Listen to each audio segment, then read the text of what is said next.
We're parents, teachers, and educators, and like you, we're passionate about restoring our culture for Christ.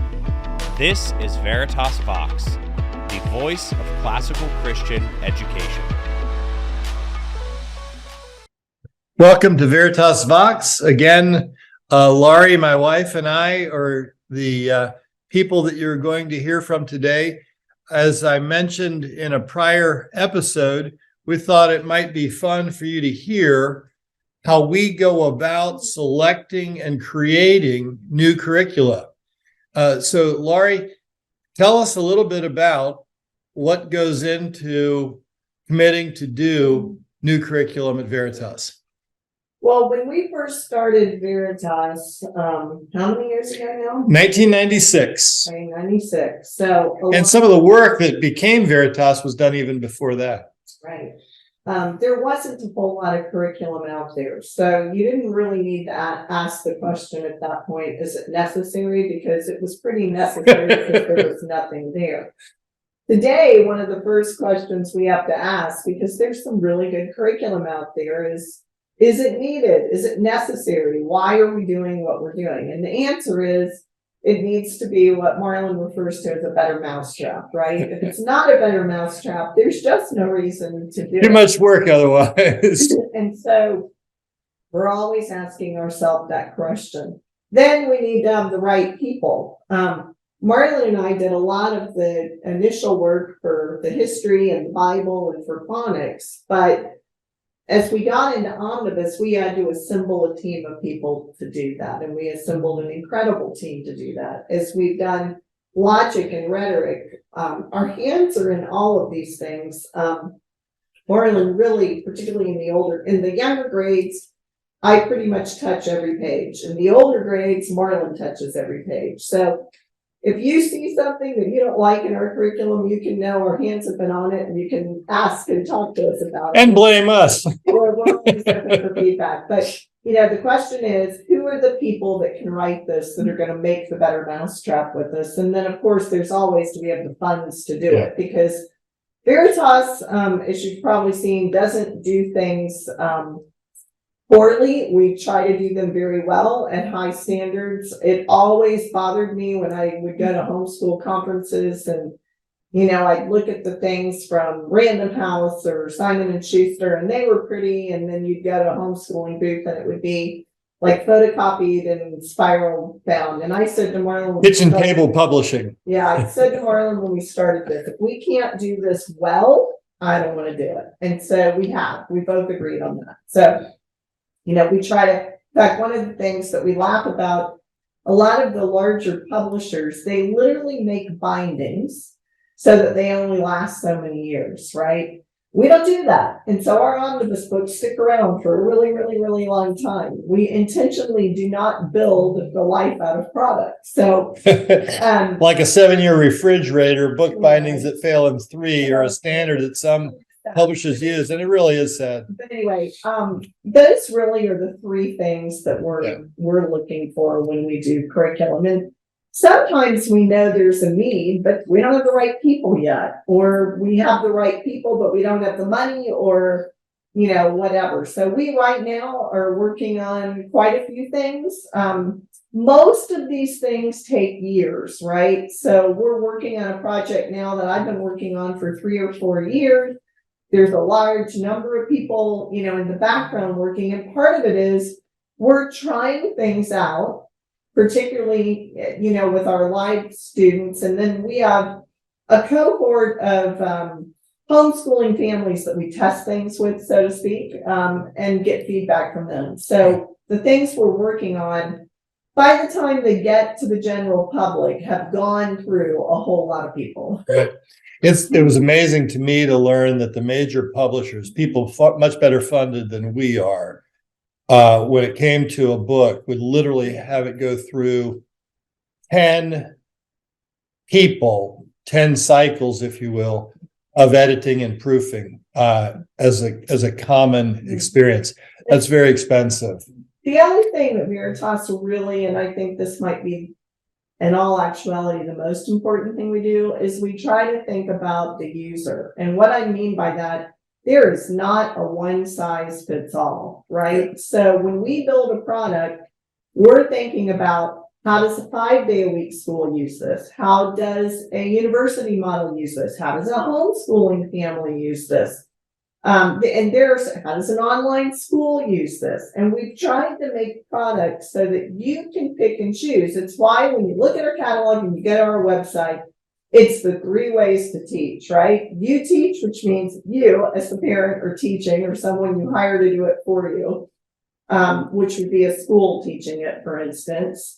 There's self-paced, because we believe that some products are just better with self-paced. I'll put our history and our Bible self-paced against, I wrote it, I've taught it live, but I'll put that self-paced against any teacher out there. Including yourself? Including myself, that was my point.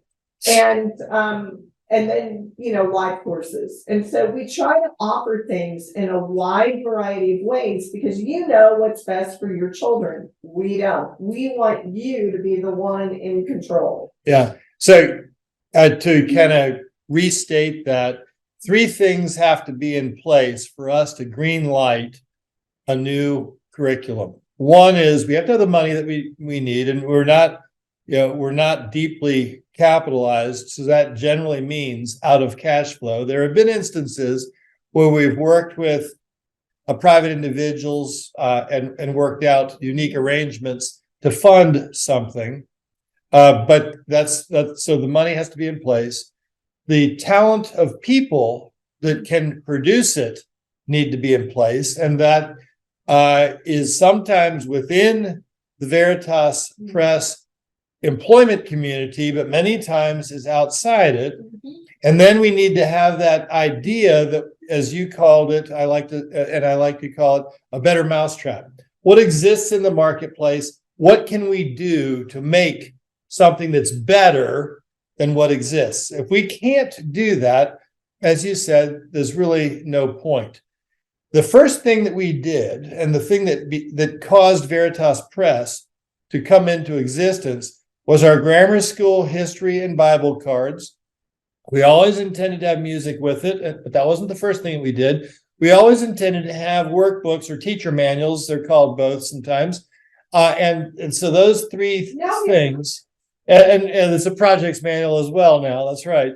But talk a little bit about that product and what the better mousetrap ideas were for it, because I think it's easy for many people to visualize what we mean when we talk about it with a specific. Sure. So when we first started looking at educating our children classically, there was somebody out there, he teaches with us now, Rob Shearer, and he had published a curriculum that was around for a lot of years, still is. We still sell it. And the Great Men series, great Men of Middle Age, Great Men of Reformation, Great Men of Ancient Greece, Ancient Rome, Ancient Egypt, right. And so, as I started looking at things, that was one of the first things I saw. But what wasn't there was a memory tool for it, right? So if I'm reading Sayer's essay and we're talking about memorizing, the first thing I do is say, well, what are they going to memorize? The timeline. I'm a history buff. I love history. I have since I was a child, so that appealed to me. Also happened to be that as a child, I was fascinated with Egypt because one of my good family friends growing up, he had, the family had lived in Egypt for years in the oil industry. And so I would go to their house and they would have all these artifacts, and they were believers. And so I would go in and, he would hold up these things and talk to me, and, whether it was talking about Joseph and his coat of many colors or whatever it was as a small child, I was looking at real things. So the thought, it hit us very early on, both Marlin and I, that most people, when you ask them, think the Bible existed, and then you start what we would call world history today. Like if you just go ask the general public, they really don't think about the fact that a lot of the things you see in world history were happening simultaneously at the time that when Scripture was written, Greece and Rome in particular, and even Egypt. And so, I don't know if I was like this, but I think I was. In Sunday school, we're studying the Bible, we're learning the Bible stories, focus a lot on the stories in Genesis, some Exodus, and we think about those things. Now, of course, New Testament as well, but we think about those things, And because they're in the Bible, we think they happen before the things that we learn in other contexts. I think that's what you're talking about, isn't it? Yeah, and so it was really easy for me to understand how people divorce themselves and are able to kind of say, I go to church on Sunday and compartmentalize things. Sunday's when I go to church, but then the rest of the world happens. Well, when you study history, and that's how it is, history happens over here. What in the world does God have to do with that, right? Particularly, I'm talking about ancient history. And so as we began to build it, I said to Marlin, I said, I want to teach these things together. I don't want them to be seen as separate. And so I am the creative. He is very, shall we say, analytical. So systems oriented. So he sat down and built this timeline system. But I went, oh my gosh, that's great. Now I'll take this and I'll make it fun. But we have this to work with. And then we knew we wanted music to go with it because we all know kids memorize better with music. And so that was our first product. We, we learned a lot through that. We put a lot into it and it was fun. But then, and this was, how old is self-paced now? I mean, it's been around for a while. I think it was probably built around 2010 in the first instance. I think so, but that's a guess. We started doing some research. It was the first time what I would call, you'd go to homeschool conferences and you'd see you could get a DVD with a computer program that you could watch a video for your kid. And I said, I do not want, kids aren't going to learn, particularly little children, grammar school kids aren't going to learn. I'm an educator. I know how kids learn. Sitting in front and watching a video is not the best way to do this. So we started doing research. We ended up at, what school I'm trying to say in Pittsburgh, near Pittsburgh, Carnegie Mellon? Carnegie Mellon, thank you. We went to Carnegie Mellon because they happened to be doing some really groundbreaking research on the brain and attention span and computer effectiveness in learning process. Yeah. And that's when our self-paced was developed, because it's like, okay, we also, had some kids that were into programming. So it's like, okay, we can make the computer the teacher at this point. There was a term that was popular then that isn't used as much now because of the nature of technology change. We no longer have a mouse in our hands. There's something called a click experience. Talk about that a little bit. How long a child, you could get the research to find how long a child could sit in front of a video before you lost their attention and they needed a click experience to draw them back in. And so that's when we started building the self-paced. And at first it scared me because I thought, okay, well, how can this be better? And then we saw the results. So I knew how hard it was to get a child to memorize the timeline, right? We would have parents calling us. I worked at a classical Christian school, and I would deal with parents every week that would say, I just can't get this timeline in my child. Like, I am spending hours at night doing this. When you have to do that, let's be honest, it takes the fun out of learning, right? Yeah. And so it's horrible. And what I saw was that when kids were doing these click experience and playing games to memorize the timeline, they had no clue that what they were doing was learning. They were just having fun and memorizing the timeline. And so we would do an analysis. We'd get test scores from kids in bricks and mortar schools taking their test, and then the kids that were taking it online in their chronology. And they were so way off because the kids just innately did it when they were playing games, and the other, it's just hard to do. And so, talk about how music has helped as a mnemonic or memory device. Yeah. And we all know Eeny, Meeny, Miny, Mo. We know, anything. You can think of Humpty Dumpty sat on the wall.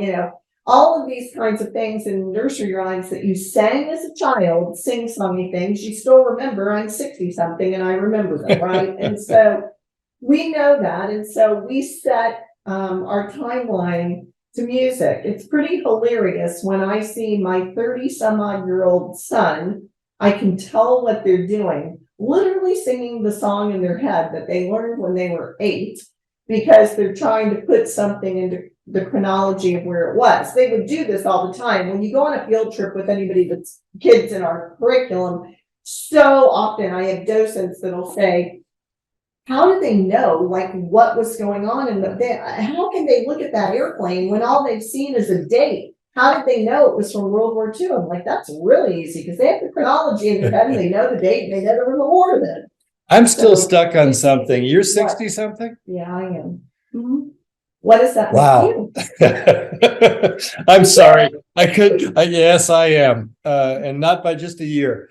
I'm sorry. I got stuck on that a little bit, but it's really true. The self-paced courses and the music are so effective, especially when the educational format of grammar school is a one direction. We give you this, you consume it and you learn it. You prove that you've learned it by regurgitating it, but the primary issue is it's in your head. That's right. Yeah.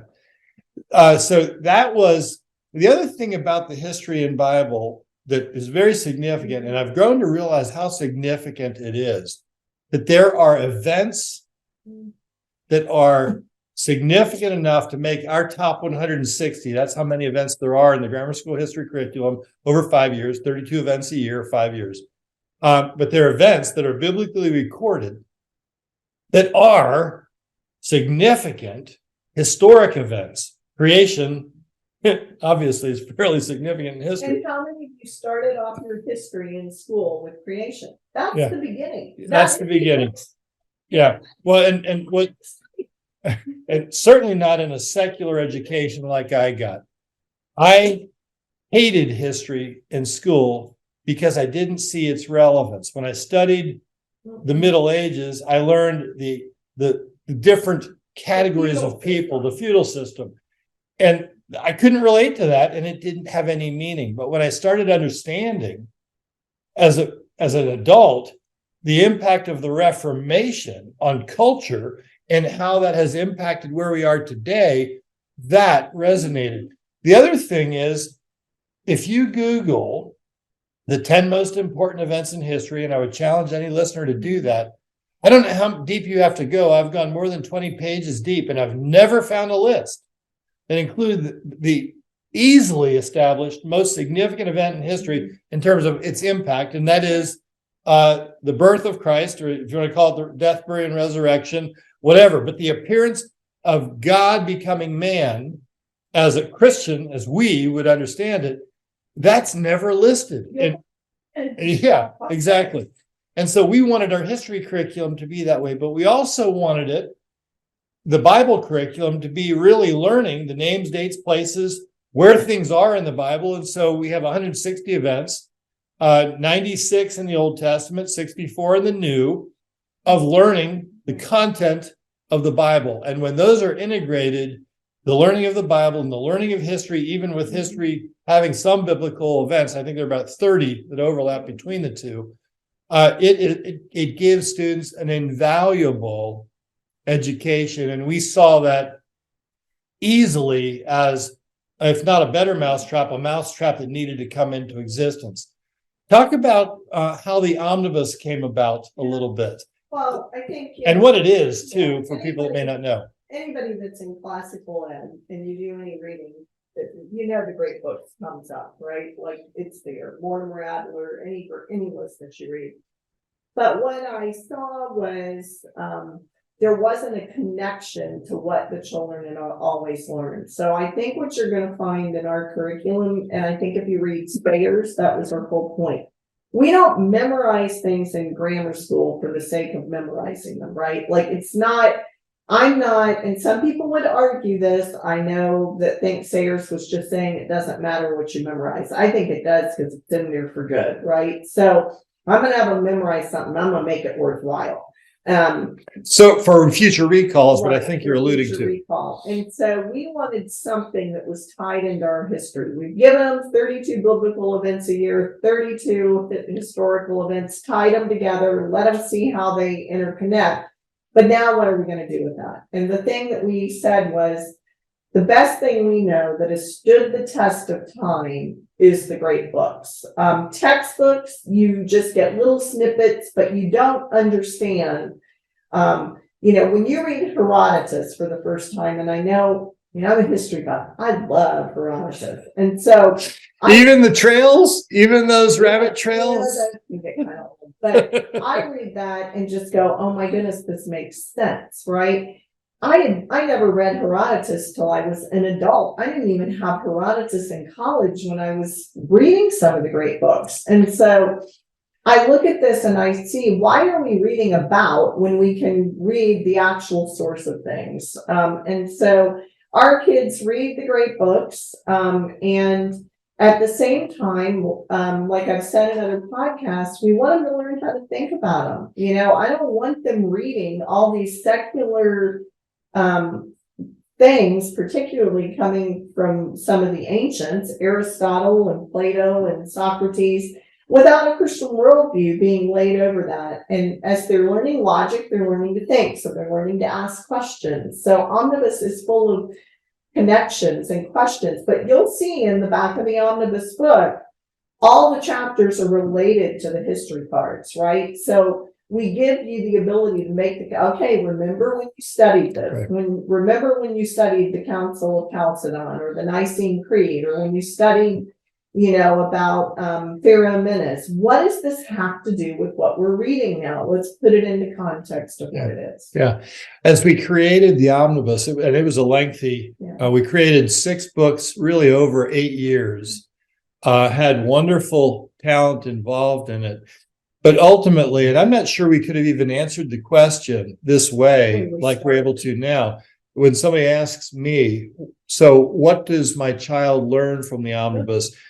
And they learn a lot of smaller things, like how history unfolded, how literature impacted or came from historic context, theological development in the context of historic development. But I think probably the simple, most succinct, and maybe most important thing is in studying the great books in the omnibus format that exists, they learn to think biblically about anything and everything. And that is a great place for a student to leave high school and to move into next stages, whether that be college or career. And it's been fun to see.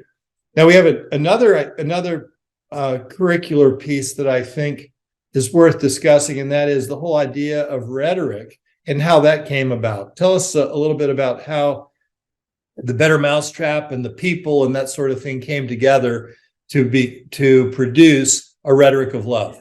So as I looked at rhetoric, and we had used pretty much the same thing everybody uses that's in classical ed for, I don't know, 20 years, a long time, right? I think 20 years is about right. And what I saw was kids still coming out of rhetoric.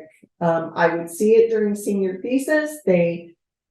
Some of them were very articulate and persuasive, and others of them weren't. And then I also was starting to see a side that I didn't like. And that was an arrogance that comes when you learn rhetoric and become really good at it, right? And if scripture is really clear, about loving your neighbor, then it's problematic if we're trying to conquer them all the time. And so as our kids were basically everybody studying Aristotle's rhetoric. And so most curriculum was built off of Aristotle's rhetoric. And the other thing that I saw was it was disconnected from the world in which we live. Whether we like it or not, kids have to learn how to use technology today and bring that. Once they learn the core of what they're doing, just giving a speech is not enough, right? Just writing a paper and using good rhetoric is not enough. We've got to understand the world because, Marlin, what was the debate that was one of how many angels are there on the head of a pin? I'm talking about the political. No, it wasn't Nixon. Oh, Nixon, you're talking about Kennedy. One of the presidents. Nixon Kennedy. Okay, it was Nixon Kennedy. And so Kennedy decided that he was going to it was the first debate that was on television. Yes. He was coached. He got makeup on and eye contact with the camera, all kinds of screen first. And he blew Nixon out of the water in that, not even necessarily with what he said, but because of the context in the fact that it's how he presented himself on television. Right? He was rhetorically effective given the context of his speaking and interacting. And so we decided at that point, we've got to think about these things because after all, this is the world students are entering. I've said in another podcast, I want a student when they leave, first and foremost, to love the Lord their God. And then I want them to be able to go and have an audience with the President of the United States. And I want them to be able to go down into a coal mine and make both of those people feel heard and loved, right? So